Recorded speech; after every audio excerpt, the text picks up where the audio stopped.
اسی طرح روزے دار اور کیا کر سکتا ہے؟ روزے دار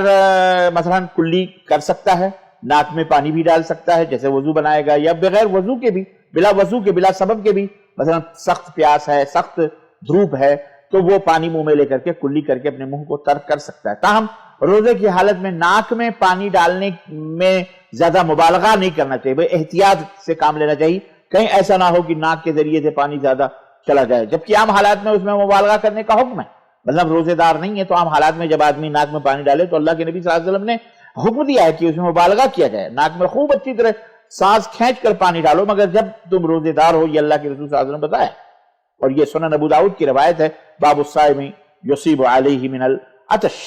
اسی طرح یعنی روزے کی حالت میں ناک میں پانی ڈالنا تو جائز ہے کہ وضو کا وہ ایک حصہ ہے، لیکن اس میں مبالغہ نہیں کرنا چاہیے، یعنی سانس کھینچ کر پانی ناک کے اندر لے جانے کی کوشش نہیں کرنا چاہیے، جبکہ روزے کے علاوہ ایسا کرنے کا حکم ہے۔ تو روزے یہ ایک تیسری بات